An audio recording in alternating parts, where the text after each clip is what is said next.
right, guys. Thanks for coming out and following us. Let me start off a couple things internally before we turn our attention to Ohio University. We elected captains. So the 2025 captains, Ethan Kalakmanis is one of them on offense. Gus Salinksis is the other one. We have 4 total. DJ Jabomi is the defensive captain along with Jordan Walker. So those will be our 4 captains for 2025. Really proud of those guys. They've stepped up in a big way.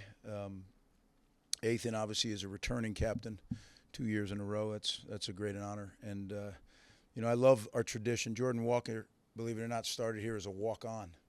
And now we have another walk-on captain that we can put on the wall outside the weight room there. It's a great tradition of walk-on players that have really realized their dreams here. And I think Jordan's going to have a great year and a great career, so excited for him. The other thing in our coaching staff, you probably see a familiar face out there. Isaiah Washington has come back to join us, and we're excited about that. So he's helping us as a player development assistant and doing a great job. So we're thrilled to have him back. Let's turn our attention to Ohio U, right? Defending MAC champions, 3 10-plus win seasons in a row. Certainly a program that has great tradition, great culture. That's what it's built on. It goes back to a long time, right, when Coach Solis was there, and now it's been passed on a few times. And, Coach Smith does a great job in watching, preparing for them. When he was the offensive coordinator, you could see his fingerprints all over it. And now as the head coach, I'm sure there'll be some things that he changes. But you could tell, plus we have Weave on our team, and Weave gives me the inside scoop about, not only what they're doing, but how they do it. And really very complimentary of the program. So, it's definitely a huge challenge.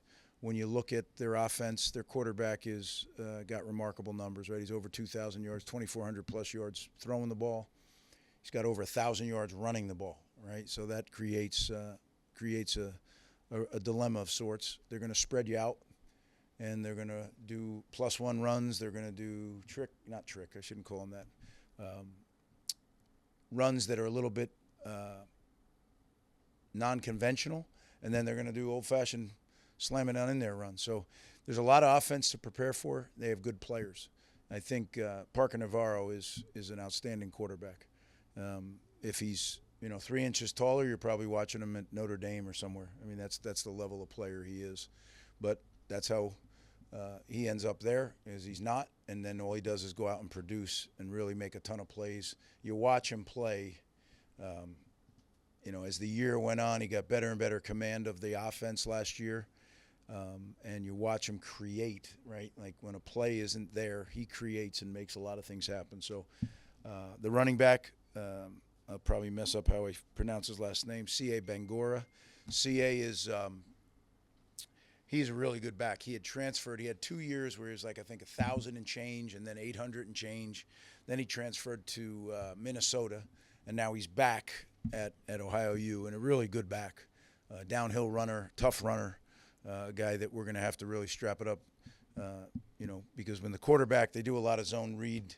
They'll run lead option. They'll do all kinds of things where the quarterback is part of the run game. So you have to make sure that you have every phase covered. Receiver core, 4 of the 5 leading receivers are back. So their leading receiver isn't back, but when you look at them in total, 4 of the 5 are back. So we're going to have our hands full in the secondary. They run well. Again, it's a championship football team. This team, they didn't win the championship by accident last year. They're a very good team. They got a lot of their guys back. They lost some guys just like everybody does in this day and age, but they got a lot of good players back. Their tight end, 85 Williams, is big. He looks like a Big Ten tight end. He's 250-plus pounds, 6'5", can be a factor in the run game and in the pass game. Their wideouts, as I mentioned, 4 of the 5 are back. When you look at them, does somebody stand out? They're all good players. That's why they're leading receivers and they're back. So defensively, it's a little more gray because I'm not exactly sure who's going to be playing what. The secondary is definitely the bulk of their returning players. Adonis Williams, again, they've changed numbers. A lot of guys changed numbers this year, so you'll have to check. But on film, he's number 22 last year. He's a really good player. Tank Pearson, who's 3 interceptions, on the corner. He's fearless, and he's also that as a returner. So he's a really good special teams player as well. And DJ Walker, who's on a lot of the watch lists at safety and a defensive back. So they have that secondary is pretty much intact. And I'd say probably just because they're returners, that's got to be the strength of their defense. But I don't know the guys, a lot of the guys that are going to be playing, so we looked at them at different schools where they were before they came here, and we tried to create kind of a profile on each guy. But the reality is, first game, a lot of new things, new staff, old staff, new staff, right? They have, obviously, Coach Smith is now the head coach. He was the OC. Their DC is the same. But they brought in new coaches, and whenever you do that, you bring in new ideas. So there'll be things that we haven't seen. We just have to be ready for. But as it always goes, it's going to be about how we perform, right? And if that's good enough, then we win. And if it isn't, then we won't win. And that's really what it boils down to. So, with that, I'll open it up for questions.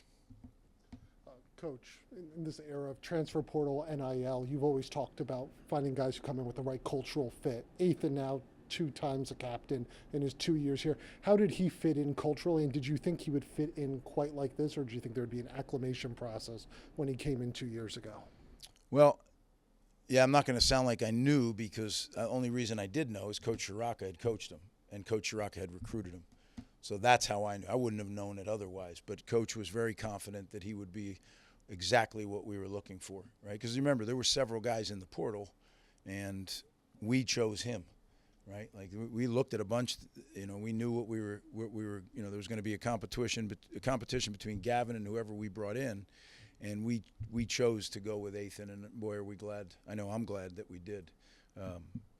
And I just, like I said before, he finished the year going like this, and my expectation is that it'll continue to go like this. What are your thoughts on the change in focus for your team, going from straight training camp to preparing for an opponent? Yeah, I think it's real important. That's a great question, because I think sometimes if you're not careful, you won't have a clear break in the action. We always do. I learned this early in my career. We take 2 days where the players are away from the coaches after training camp. So when we come back, we start fresh. And, we had already started on Ohio, but then we take a couple days where the players go freshen up. And now they come back, and this is the second game week spent on Ohio. So we've spent a lot of time on Ohio. 2 full weeks will be spent on them before we play. But again, the unknown is what you don't. But making sure you switch gears from training camp mode to game week mode is very important. I think that's a great question. You mentioned it a little bit before, but what are some of these unique challenges that you face on a week 1 game, but especially a game against a new head coach? Well, it's kind of sort of a new head coach, right? Because he was the offensive coordinator. The defensive coordinator was there. So like that, where you really think is where the new guys, take a look at where the new staff members are from. What did they do really well there? Now, maybe that's something that they would implement into their scheme. If this guy who, a new coach comes in as an expert on something they did well, that's what I would do, right? If somebody's really good at something, I want to sit down and get clinicked on it, and then see if we can fit it into our package. Does it fit? So that's kind of what we've done. We spent a lot of time doing a lot of investigative work, because you don't know between the coaches that they brought in and the players that they brought in, trying to piece it together. But at the end of the day, we just got to go out and we have to play our brand of football. And there'll be some stuff we're not ready for. That's okay. We just got to adapt as the night goes on. Greg, big picture question. For the state of the programming, what would you see as a step forward for this team and this program overall this year? Yeah. I mean, you've been with us for a lot of years, so you know that I don't get into this thing out here, right? To me, it literally is about us getting better every day, incremental improvement. Because as you know, sometimes you get better and it shows, and sometimes you get better and it doesn't show, depending on who the other team is on the sideline across from you. And what we need to make sure is that we get better every day, because we're getting better players each year. That I am convinced of. We're recruiting better players. It's starting to show, right, as those better players get older and more mature, you're starting to see some grown men that, they're not only going to play in the NFL, but they're going to be really good players in the NFL. There's a difference. So I think that is making sure that we develop them every day. And then where that puts us at the end of the year, I think as long as we don't have a catastrophe of injuries, we should have a really good football team if we get better every day by the end of the year. that's the goal. I like our team. I've said that before. I like our staff. We're not close to being where we will be, say, mid-season right now. That I can tell you, especially defensively. Defensively, we're a work in progress because we have new faces, we have new coaches. We've tried to accelerate as much as we can, but you know, I'm a realist when I look at it. Special teams, I feel good. We've had the same coaches in that room for several years now, and I think the players understand exactly what we're doing. So that I'm encouraged with. So we're gonna have to play our style of football each week to have a chance to win. At some point on Thursday, Bradley Weaver, who's transferred here, is going to play his old team. He's probably going to line up against Shedrick Rhodes, who's on his old team after being here. Is that just emblematic of modern-day college football where a situation like that can arise? Yeah, I think so. You know, I think college football's become more transient even than the NFL, right? Because there's not as much that holds them. Now, who knows? Maybe this revenue share will hold them more. That's yet to be seen. But, yeah, there's definitely a bunch of back and forth. And, you know, I didn't want to lose Shed. I think Shed's a really good player, and I wish we could have kept him. But, you know, you don't always get what you want. So, yeah, if he lines up against them, they're gonna be very familiar with each other because they went against each other for several years at Ohio University. Going back to what you said about the defense, I guess throughout training camp and now into game week, what did you see from that side of the ball, that unit collectively from week to week? As they made any progress, and then I guess areas where you feel like there needs to be improvement made? Yeah, they're making progress literally daily. Yeah, there's no doubt. I mean, but it's just, you know, when you install a defense, is it similar? Yeah, it's similar, but there's several changes. Zach brought changes, Rob brought changes, and I'm open to hearing the changes, right? But the good thing is they both have a background in this system. So the changes are hopefully things that when they went to other places, like they were running this system at other places. So when they come back, they have some different tweaks that they've done, as I was talking about, you know, with their staff. What do they bring to the table? What does a new coach bring to the table? These guys brought some new things to the table that we've implemented, and combine the variables of some new ideas with some new players. There's a little bit of a learning curve. So we just have to play really hard. What I know is if you play really hard, you can cover up some of those mistakes. You spoke so highly of Ohio being a championship team and having great standard across the board. How would you say Ohio compares with other teams in the Big Ten?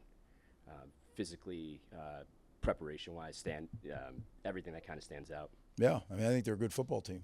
So, you know, I'm not a guy who's going to say like this, they're like this team or that team, because as we've seen, one week team is this, the next week they're that. But what I can tell you is their consistency. To me, consistency is what really shows that it's a quality program, and they've had consistency. I think they've had one losing season in 16 years, right? So I mean, you talk about consistent, and they're a really good program. They've defeated Power 4 teams. This is nothing new to them, right? They've scared the heck out of a lot of teams, but they've defeated a lot of teams too. So like, we're very aware of who we're playing. We're playing a championship level football team, and some would say, well, you know, why do you want that to open the season? You know, I think it's great because I think it's what we need to do. We need to go play a very tough team and see where we are, right? And I'm sure that's what's going to happen Thursday night. Oh, Brian Felter's progression and what he means to this line. Yeah, Brian is he's a leader, he's an attitude guy, and he's a really good football player. So, and I don't know if it's necessarily in that order, but those three things he possesses, and he's a grown man. Like, you know, he's a grown-up. And, you know, you look at some of these kids, you look at Brian's married, he's got a child on the way, and now we got these kids that are walking around, you know, they're 17 years old, and, oh my goodness, I have a car now, you know. So there's definitely a mentorship that's going on there on the field and off the field. But Brian brings a maturity and a toughness to our offensive line that we missed him. Like when he went out last year, we definitely missed him. To have him back is great. Special teams, you lose Christian Dremel, your returner. You bring a guy in D.T. Sheffield and Dane Partridge, who returned a lot of kicks at their old stops. Do you know who the returner is going to be, and do those guys change your philosophy at all as far as returning kicks from previous years? Yeah, I mean, I do know who our returners are going to be. We're going to have multiple returners. I think we have guys that can do it. It certainly does make you want to return it a little more, for sure, right? So we're going to mix blocks, returns, kickoff returns. Again, what we try to do, so you understand, like, again, is manage risk and manage opportunity. And, we led the country in kickoff returns 2 years ago, and we ran the ball back, I think, 6 times. So when the 6 times were kicks that we felt were good returnable balls, we ran them back, and you're number 1 in the country in kickoff returns. Now, I know sometimes people say, you could have done this, you could have done that. What they fail to realize is those plays are the most spread out plays in football. So when you're spread out, there's more room for error, right? So if you're not perfect, now all of a sudden the player loses their block. If they're not super disciplined, they'll either shove them in the back or they'll grab them. And now, instead of starting on the 25, you're starting on the 14, the 11, right? Those are devastating plays when you start in that situation when you didn't have to, right? Because you can get the ball to 25 on fair catch, and on punts, make sure you get the ball. When you work so hard to get a third down stop and you make them punt the ball, let's make sure we get the ball back. And if you're going to risk it and you're going to go block a punt, well, then if you rough the punter, okay, high risk, high return. Now, you plug in a really dynamic returner, then maybe you do return it more. Because, again, what is the risk reward, one of those deals. So very good question, though. Go Steve, Alec, and Christian finish. You mentioned there's some uncertainty on defense. It seems like this on offense might be, the most cohesive you guys have had. What does that change as far as the ceiling of this team being able to have an explosive offense maybe for the first time since you've been back? It's a good question with the offense. If we can play to our what I believe our standard is, then I think we can score points. So that was, in the last, the last 6 games of the year, we were over 30 every game and over 42 of them. So that hasn't happened a long time around here. Can we pick up where we left off and go? I don't know that. I know this defense we're playing was very stingy defense, right? They were 11th what were they? I don't want to get the stat wrong, but they were really a fine defense and in scoring defense really good. So it's going to be a clash of wills here. And, the one thing about their defense, they know what they want to do. I mean, you watch the tape, it is what it is, and they're going to do it, and they're going to do it really well, and they're coached really well. Now, they have some new players. Somebody asked about the new era of college football. When you're a program like theirs and you're a program like ours, part of our programs, both of them, are developing players over time. And then they are in the program 3 or 4 years, and here they go. With this change in college football, sometimes you're not going to have that luxury. So how will that affect their defense? How will it affect ours? It's going to be interesting to see. When we talked throughout the summer, there's been a lot of talk about the offensive line, particularly at tackle. As the game draws near, is there a guy at each position that's kind of stuck out to you at all? Well, I think the contributors are the same, right? We're just going to have to make a decision. I think we're close, if not done. Same thing at the running back. We're close, if not done. But this is a Wednesday, right? So everything in coaching world is game week days. This is a Wednesday. Tomorrow we'll have some personnel meetings and start to make some decisions. And then certainly by Friday it'll be finalized, and the guys will know how we're going to line up. So, the people are going to be the people. And maybe we may play a few more people on the O-line than we have in the past because 2 reasons. 1, we think we have some guys that are capable. And 2, we want to make sure that we find out who is going to be, when we hit the Big Ten schedule, who's going to be the guys that are ready to roll.